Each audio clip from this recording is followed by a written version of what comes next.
Hi, welcome back to Joe Blogs. This video is the next in a series looking at the financial implications of Russia's invasion of Ukraine on the global economy. In today's episode, I want to talk about natural gas. Now, as I'm sure you'll know, natural gas has been one of the biggest problems that Europe has faced ever since Russia decided to invade Ukraine. Over the past 20 years, Europe has built up a high dependency on Russian gas, which is fed to many countries directly through a pipeline. And this gas is used to create electricity and is also fed into consumers' homes for use for cooking and heating. Over the course of the last 7 months, Russia has been gradually reducing the amount of gas that is sent to Europe and has cut off the supply entirely to a number of different countries. An analysis has now been taken on whether or not Europe will actually have enough gas to be able to see it through the forthcoming winter. So I'll share with you some details of that analysis, and we'll look at the energy bridge, which shows exactly how much gas Europe used in 2021, what the forecast is for 2022, and how the gaps from the supply chain left by the reductions from Russia will be filled in. And we'll talk through all of the assumptions that have been included in this analysis, looking at the weather, the amount of reduction in usage that's been assumed by many countries in the EU, how much LNG and stored gas will need to be used, and where new supplies are coming from. And the whole point of looking at this analysis is really to understand what the risks are in terms of running out of gas, what the implications of that are for the global economy, and also to look at what the costs of the gas supplies are going to be relating to this winter. And in terms of that side of the analysis, I'll also share with you the amount of gas relief schemes that have been announced so far by European countries. And these schemes are adding to the overall economic burden that Europe is having to shoulder. So I'll finish up by looking at what the implications of all of this are for both Europe and the global economy. And also in today's episode, I'll give you an update on what's going on with regards to the Nord Stream investigation. As you'll be aware, there were a number of explosions that took place on the Nord Stream pipelines at the end of September. And these explosions took place in Swedish waters, and the Swedish authorities closed off all of that area and designated it as a crime scene. And they've been undertaking their criminal investigation. Now, Russia wanted to get involved in those investigations, so I'll give you an update on what the correspondence has been between Sweden and Russia, what Russia's response to that is, and where we are in terms of getting closer to establishing exactly who's behind this sabotage. And then finally today I'll wrap up with my summary, so what I think the implications of everything we're discussing in today's video are for the European and global economies. So before we get started on all of that, if I could ask you to give me a thumbs up at some point during this video if you're enjoying the content. Please subscribe if you haven't done so already. Don't forget, I always include chapters in these videos, so if you don't have time to watch everything, you can pick and choose what you'd like to see. And if you'd like to support the channel, please have a look below where you'll find links to YouTube Super Thanks and membership, as well as Buy Me a Coffee, Patreon and Amazon shopping links. Now, as everybody is fully aware, Europe has been dependent on Russian gas for a long period of time. And this winter is going to be the biggest challenge for the European countries.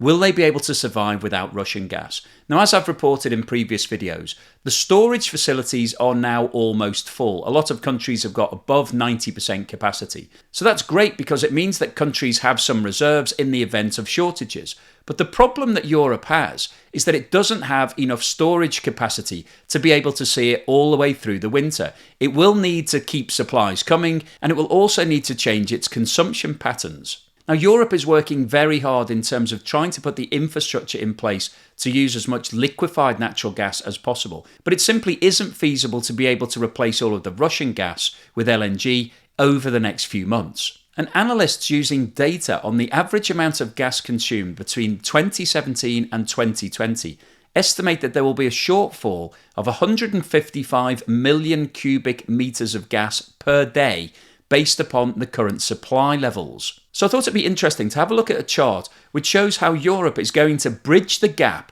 between the amount of gas that it used in 2021 and the estimate for the amount of gas that it's going to use this winter. The blue bar chart on the left-hand side here shows the total amount of gas used by Europe in the winter of 2021-22. So you can see that the total came in at just short of 300 billion cubic meters. Now, the coloured sections on the right of this chart show how Europe is going to achieve the same amount of gas supply this year. Now, the first column, which you can see in orange here, which is the smallest of all of them, is a total reduction in demand. Now, the European Union has actually committed to a 15% reduction in demand which based on the total usage of around 300 billion last year would actually equate to around 45 billion cubic metres.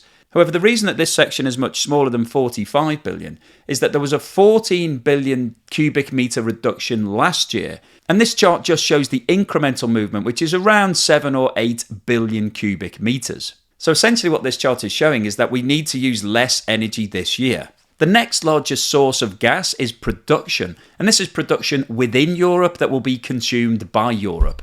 It equates to around 100 billion cubic metres.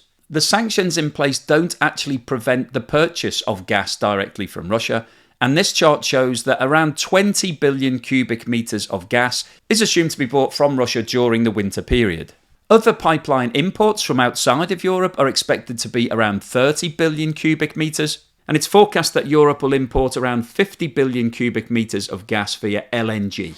Now, the blue section to the right here is the call upon the existing storage. So this is all of the gas that is currently sitting in all of those underground storage facilities. A lot of these facilities are old mines that are now used to store the gas under pressure. And it's expected that 76 billion cubic metres of gas will be drawn from those stores to meet the requirements of Europe throughout the winter. Now, the orange section to the right here shows what the reduction in the existing storage facilities would be if Europe was only to draw out the amount of gas that it's taken on average in the last 5 years. And on average, that figure has been around 50 billion cubic metres. So you can see to the right, the figure of 26 billion cubic metres shows the additional amount that Europe is taking out of its storage this winter in expectation of the reduced supplies from Russia. So obviously there are a lot of assumptions in this chart, and I think it's worth running through some of those to highlight some of the risks that Europe is facing this year. Firstly, there's the reduction in the overall usage. So it's expected that Europe will be able to reduce the amount that it uses this year compared to the long-term average. But the problem that Europe has is that the usage is really linked to the weather. If we have a really cold winter in 2022, then that means that there will be more demand and therefore usage will actually be higher. So whilst everybody is hoping that they can use less, and the European countries have all committed to this 15% reduction, in reality, nobody really knows what's going to happen, because if this becomes a super cold winter, everybody will want their heating on, there'll be a massive increase in the demand for electricity, which is produced by gas in a lot of countries, and therefore demand and consumption could actually be higher than it was over the last 5 years. So nobody really knows what's going to happen. We can say that we're all going to economise and turn the heating down by 1 degree, wear an extra jumper, all of that good stuff. But the reality is that nobody can really control what's going on in everybody else's houses.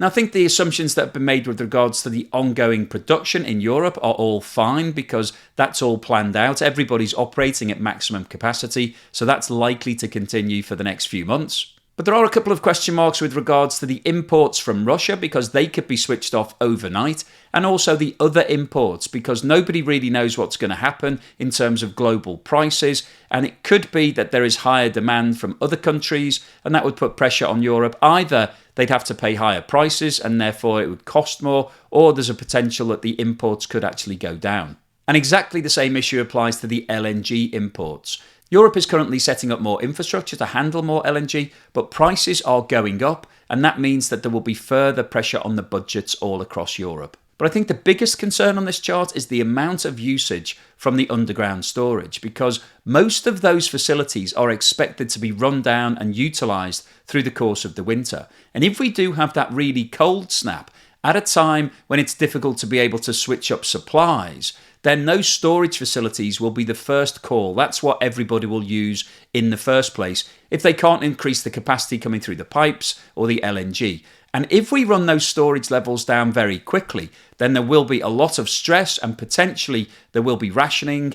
And there could easily be some blackouts over the course of this winter if the weather does get cold, particularly if we have an early cold spell, because it will use up those reserves quickly and then everybody will start getting stressed and we'll have to start rationing for the rest of the winter. Germany has announced a €96 billion support plan to ease the pain on consumers from rising gas prices. Berlin is supporting proposals to give households and small and medium-sized businesses a one-off payment worth 1 month's gas bill this year, and a mechanism to limit prices from March. Now, this package will be paid for from the recently announced €200 billion relief package that Germany put in place. Now, that package will be funded through additional loans that the German authorities are taking on. However, the debt will not be included in Germany's budget for this year or next year's debt calculations, which will allow the government to uphold the call for the debt brake to be reimposed next year after it was suspended in 2020 as a result of the COVID-19 pandemic. In addition to the one-off payment, Germany is also planning to cap the gas price at 12 cents from March through to the end of April 2024 on 80% of usage by households, and to apply a price break of 7 cents for all industrial customers from January 2023. Now, many other countries across Europe are putting together similar relief packages to this. The price of gas and associated electricity costs have gone sky high as a result of Russia's invasion of Ukraine. The price of gas is up around 80% compared to where it was this time last year, and electricity prices are feeding through because a lot of countries are using gas to produce electricity. Now, in order to give you a flavour of the financial pressure that all of this is applying on the European economy, I thought it was worth sharing this table, which shows the total cost of the relief schemes that have been announced so far. Now, the blue section on the bar chart shows the total cost as a percentage of GDP for that particular country, and the black dots show the actual committed amount of investment, which is measured in billions of euros on the right-hand axis. So you can see that so far the United Kingdom has committed the highest amount, around 180 billion euros, which is roughly $180 billion, which equates to around 6.5% of GDP.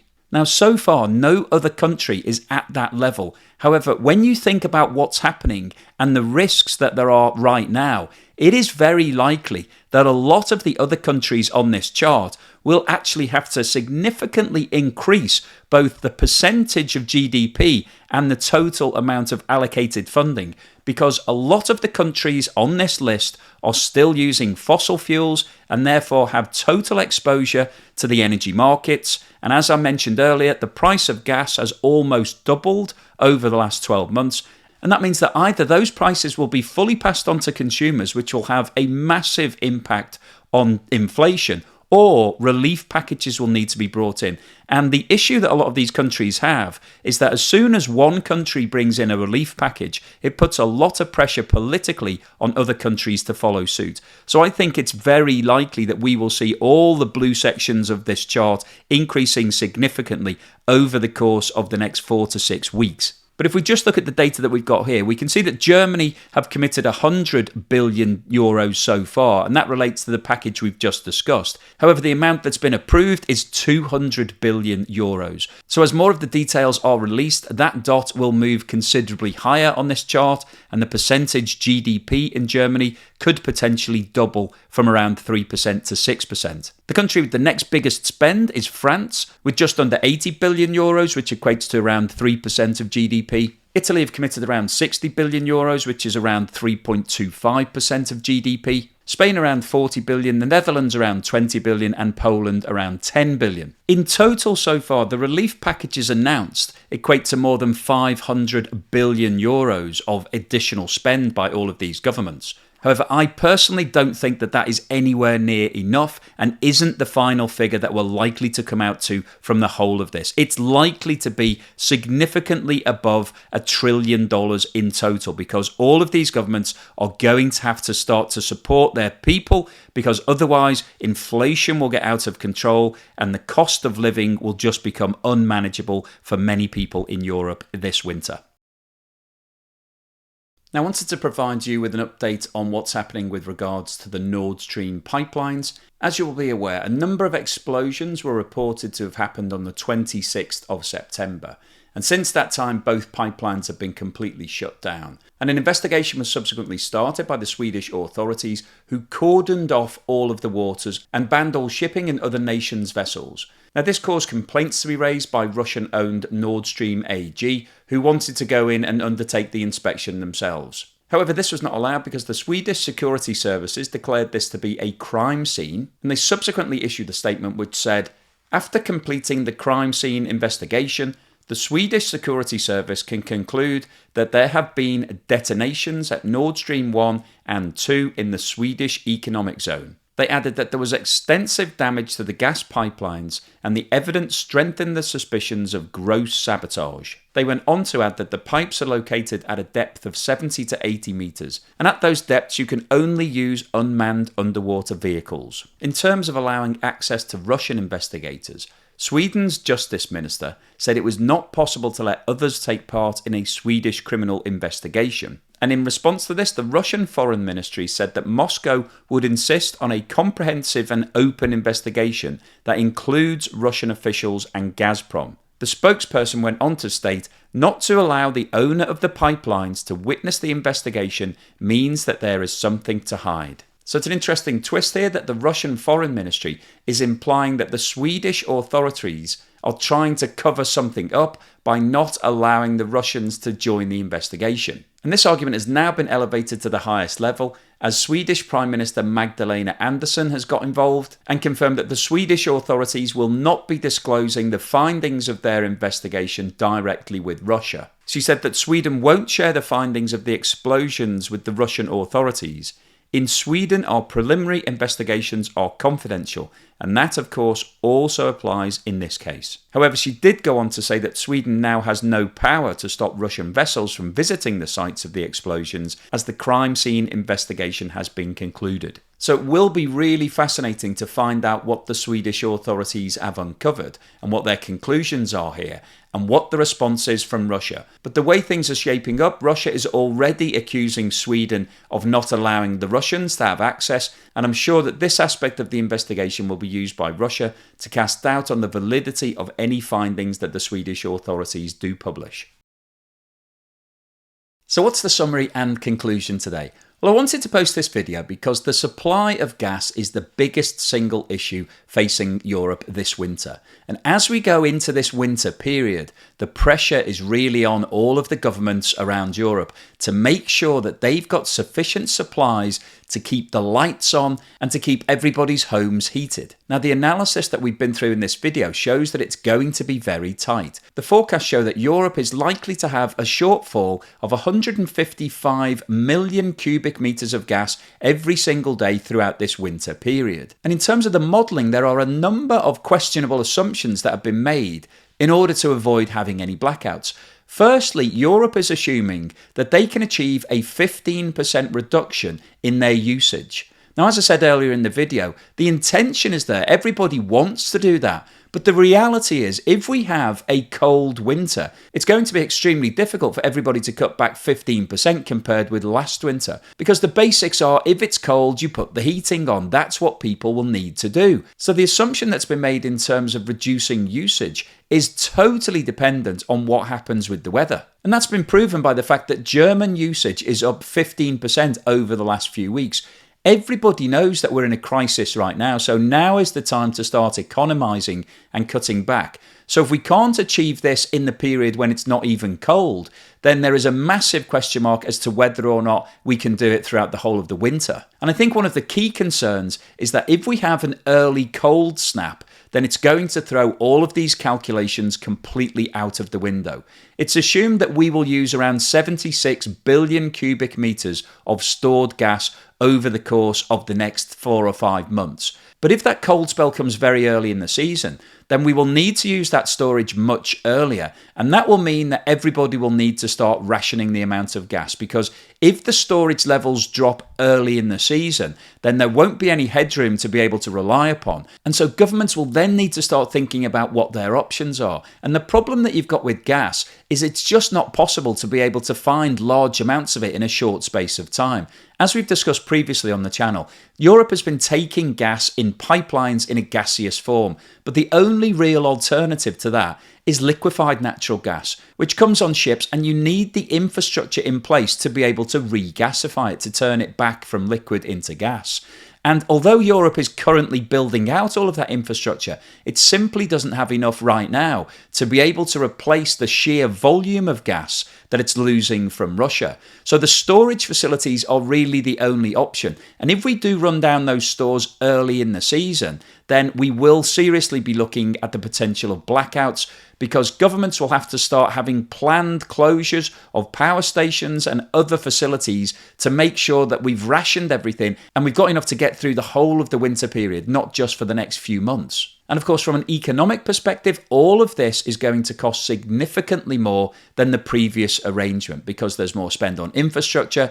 LNG is more expensive than gaseous gas, and LNG prices are on the up because globally everybody is moving to LNG. So Russia's invasion of Ukraine has really changed the dynamic. In 2021, Russia sold 95% of all of its gas in a natural gas form. So only 5% of Russia's sales were LNG. So the impact of what's going on right now is bad news for Europe, but really bad news for Russia because they are going to lose an enormous amount of income this year and next year. Because in the same way as Europe doesn't have the LNG facilities in place to convert LNG back into gas, Russia doesn't have the facilities to turn gas into LNG. It does have a limited amount of capacity, which it's been using for those 5% of sales that it's been selling overseas.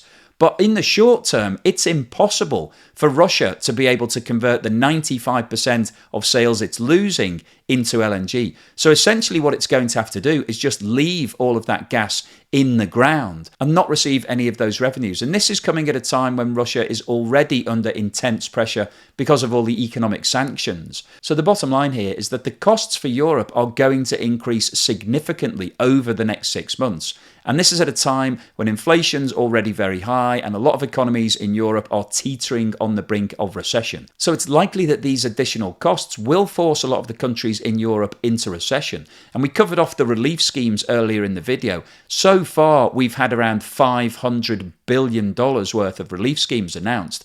But I think it's very likely that that figure will double to $1 trillion. And if that does happen, then that's going to put even more pressure on all those countries because they're going to have to take on more debt and it's building up long-term problems. So the outlook for Europe is fairly grim right now. But in terms of the outlook for Russia, it's much worse because they are dependent on oil and gas revenues. That's their main source of income. And the income from gas is falling off a cliff. Cutting off all of the natural gas supplies to Europe is going to be catastrophic for the Russian economy. So my overall summary for today's video is that it's going to be a long, hard, cold winter in Europe and an even longer, harder and colder winter in Russia. Now, the Nord Stream investigation is now underway and the Swedish authorities have confirmed that there is sabotage at foot. So they're now investigating what the sabotage was and who's behind it. And they've already come out and stated that they will not be sharing their findings with Russia, which indicates to me that they have potentially already found something that may implicate Russia. And we've discussed this before. The key thing in terms of these explosions are whether or not the explosion came from within the pipe or outside the pipe. And if it was within the pipe, there is an extremely high likelihood that those explosions were organised by Russia. Now, the Swedish authorities have sent a submarine down and visually inspected the area where the damage is. So they will already have a good feel as to what's going on here. And it'll be fascinating to see whether or not they actually publish these results or whether this investigation is kept entirely secretive. The Russian authorities are chomping at the bit. They want to know what the Swedish authorities know. Nobody's disclosing anything right now. It's getting a little bit clandestine, but I'll keep you posted as soon as there's any news from the Nord Stream pipelines. So hopefully you've enjoyed today's video, you've found it interesting, informative and thought-provoking. If you've liked what I've said, please give me a thumbs up and don't forget to subscribe if you haven't done so already.